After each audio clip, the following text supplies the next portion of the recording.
আজকে আমরা দেখব ওয়াইফাই ক্যামেরা কি করে ইনস্টলেশন করতে হয়। আজকে আমরা দেখব সম্পূর্ণ তারবিহীনভাবে কি করে রাউটারের সাথে ওয়াইফাইয়ের মাধ্যমে ক্যামেরাটি সংযোগ করা যায়। এজন্য আমরা নিয়ে এসেছি একটি ইসভিস ক্যামেরা। এটি একটি 360 ডিগ্রি ক্যামেরা। রোটেশন করানো অ্যাপসের মাধ্যমে আপনার হাতের মুঠায় আপনি যেদিকে ইচ্ছা এটিকে ঘুরিয়ে দেখে নিতে পারবেন মোবাইল অ্যাপসের মাধ্যমে। ইসভিস ক্যামেরাটি ওয়াইফাই হলেও এর আধুনিক কিছু ফিচার আছে। মোবাইল অ্যাপসের মাধ্যমে এটি দূরে বসেই সেটিং চেঞ্জ করে এবং এর পজিশন, ভিউইং অ্যাঙ্গেল সব কিছু চেঞ্জ করা যাবে। এটি 360 ডিগ্রি পর্যন্ত মুভ করতে পারে এবং রাতের বেলায় সাদা কালো রেকর্ডিং করবে। ক্যামেরাটি দেখার জন্য আমাদের শুধুমাত্র একটি পাওয়ার কেবল সংযুক্ত করতে হয়েছে। 5 ভোল্ট ডিসি ইউএসবি কেবল মিনিটা, যেটা আমরা সাধারণত মোবাইলে ব্যবহার করে থাকি সেই। ক্যামেরাটি দেখার জন্য আমাদের একটি অ্যাপস ডাউনলোড করে নিতে হবে। চলুন আমরা অ্যাপসটি ডাউনলোড করা দেখে নেই মোবাইল থেকে। আমরা গুগল প্লে স্টোরে ইসভিস অ্যাপসটি সার্চ করব। EZVIZ লিখে সার্চ দিলেই 4 কালার সম্বলিত লোগো সহ অ্যাপসটি চলে আসবে।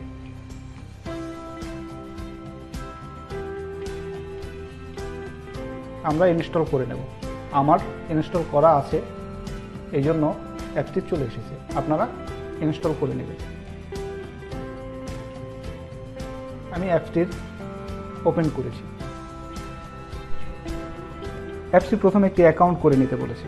অ্যাকাউন্ট করার পূর্বে একে জোন চিনিয়ে দিতে হবে, অর্থাৎ কোন অঞ্চলে সে আছে, ইউরোপ, এশিয়া আর আমেরিকা কোথায়। আমরা বাংলাদেশ, অবশ্যই বাংলাদেশটা সিলেক্ট করে দেব।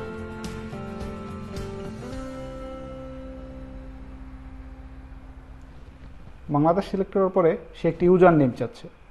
আমি আমাদের ইউজার নেম দিয়ে দিলাম। আপনারা যে কোনো নেম দিতে পারবেন।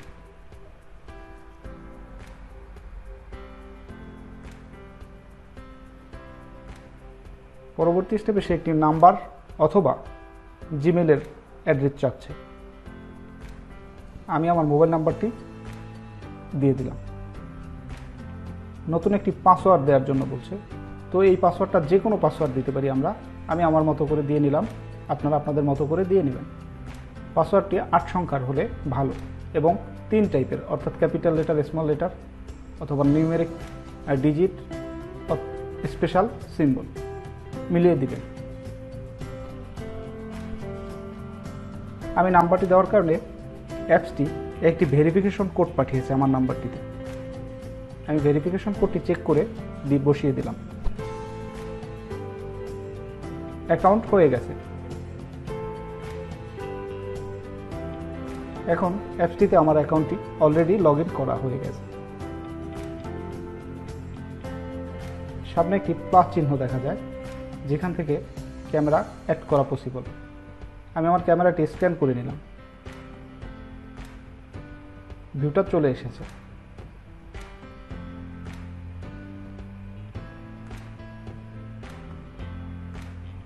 সরাসরি লাইভ ভিউ দেখা যাচ্ছে।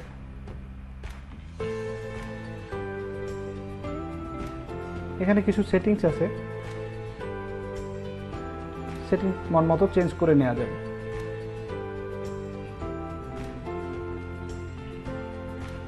এখানে কিছু ভিডিও রোটেট করার সেটিং দেখিয়ে নিচ্ছে, আমরা আমাদের মতো করে নেব।